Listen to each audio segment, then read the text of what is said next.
I help if I press record before starting the video.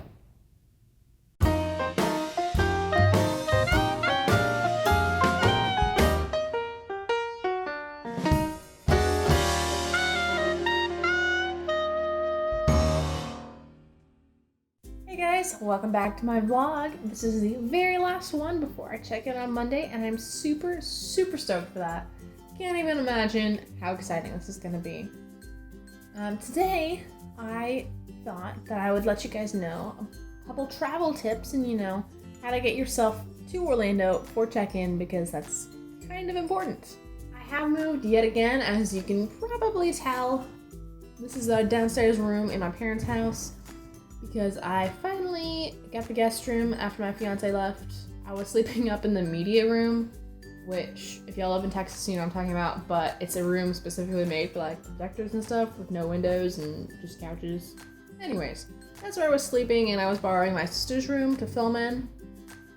Obviously, there's a couple different ways to get to Orlando. Car, flight, flying unicorn, whatever, you have it. I'm personally going to fly just because I'm from Texas and I don't have a car, so small problem. I can't speak all that much to traveling by car, but the nice thing is if you do choose to travel by car, you have no restrictions on how much stuff you can bring. You fly on an airplane, obviously you can only bring what you can check with you.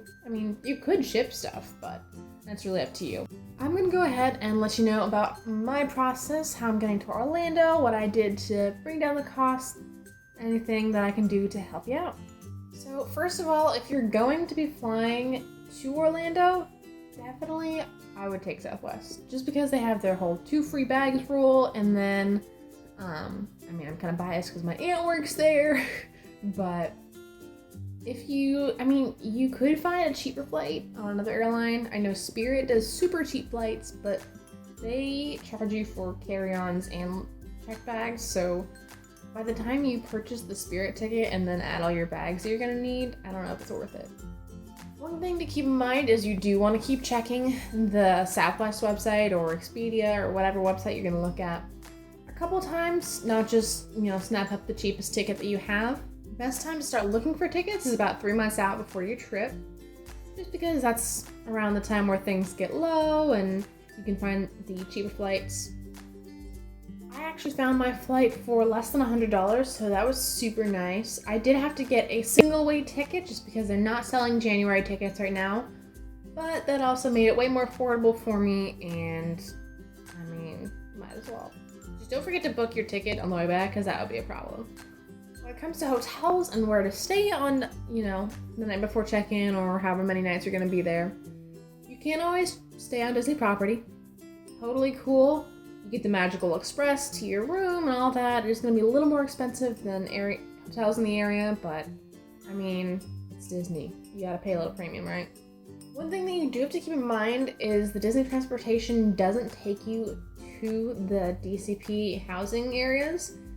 That is only TransStar, and you can only get on that once you have your housing ID, so you won't be able to take that at any point before you check in.